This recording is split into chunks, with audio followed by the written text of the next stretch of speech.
The galaxy knew him only as Ghost Jake Miller stood on the broken bridge of an alien warship, watching purple blood drip from his bare hands. The Kraxan commander lay dead at his feet, killed not by plasma weapons or power armor, but by human fists and determination. 3 years ago, the Kraxan Empire arrived at Earth. They expected another easy conquest. Their ships blocked out the sun. Their warriors stood 12 feet tall with natural armor plating and 4 arms. Each soldier carried weapons that could vaporize steel. Humanity lasted 17 days, but Jake Miller never surrendered. The occupation began with mass executions. Anyone who resisted died.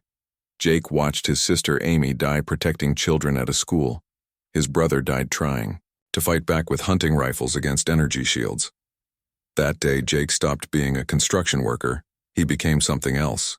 The Kraxan made one mistake. They thought humans were weak because they lacked natural weapons. No claws, no armor, no acid blood, just soft pink flesh and breakable bones. They never understood what made humans dangerous. Jake learned their language by listening to guards. He memorized patrol patterns by watching from ruins. He studied their technology by taking apart weapons from dead soldiers. No military training, no special forces background. Just a man who refused to kneel. His first kill happened by accident. A Kraxan soldier found him stealing food. Jake had no weapon. The alien laughed at the small human, trying to fight. But humans evolved as persistence hunters.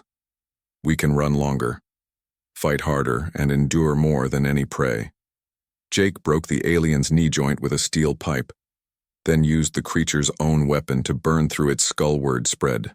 Through the resistance, a human killed a Kraxan warrior in single combat. Impossible, they said. But Jake kept hunting. He never stayed in one place, never used the same tactics twice. Sometimes he poisoned water supplies with chemicals that only affected Kraxan biology. Sometimes he sabotaged their vehicles to explode during routine patrols. Once he convinced an entire garrison that their base was haunted by making sounds through the ventilation system, driving them mad with fear until they abandoned the position. The Kraxan called him Ghost because he appeared from nowhere and vanished like smoke. They sent hunter teams after him. Jake killed them all. He wore no uniform, carried no rank, fought for no government, just humanity itself. Lisa Chen found him after his 20th kill. She led a resistance cell in the ruins of Chicago, trained soldiers with actual military experience. They offered him weapons armor, a place in their command structure. Jake refused all of it. Armor slows me down, he said. Ranks mean nothing to the dead. He taught them instead how to think like humans, not soldiers. How to use Kraxan arrogance against them. How to turn their advanced technology into weaknesses. The Kraxan shields stopped fast projectiles. Jake showed the resistance how to kill with slow-moving objects like knives and clubs. Their armor had weak points at joints designed for flexibility. Human hands were small enough to reach these gaps. The Empire sent their elite commandos to stop him. The Death Guard had conquered 100 worlds. They died screaming in the dark, killed by improvised traps and human cunning. Jake hung their bodies from communication towers as a message. By the second year, even saying Ghost near Kraxan soldiers made them nervous. They saw him in every shadow, heard him in every unexplained sound.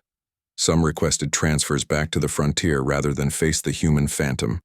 Jake never gave speeches, never inspired troops with words. He inspired by existing for dead Kraxan proved humanity could win. Every successful raid showed others the way he became living proof that the Empire could bleed. The resistance grew from hundreds to thousands to millions. Humans across the planet learned his methods.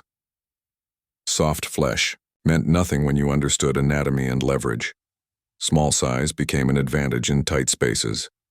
Lack of natural weapons forced creativity that the Kraxan never expected. The turning point came when Jake infiltrated the planetary command ship, alone. The Kraxan expected an army assault with bombs and soldiers. Instead, one human climbed through waste disposal systems and maintenance shafts, spaces too small for Kraxan warriors. He reached the bridge armed only with stolen grenades and 30 months of rage. The commander tried to negotiate, then threaten, then beg. Jake said nothing. He had not spoken since Amy died. Silence had become his language and death.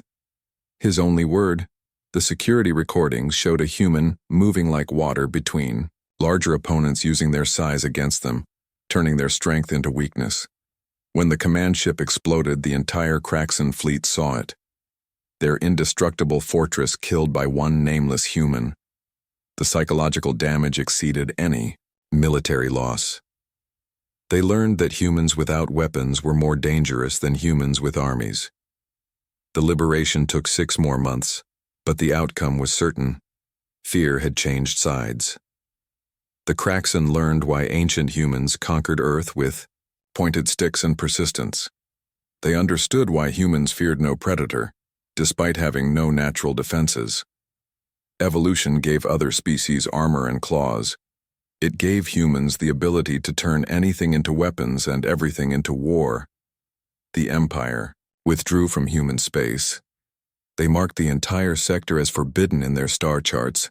They told stories of Ghost to frighten their children, a human who wore no armor, carried no rank, followed no rules, but killed more warriors than any army Jake. Miller disappeared after the victory. Some say he died in the final battles.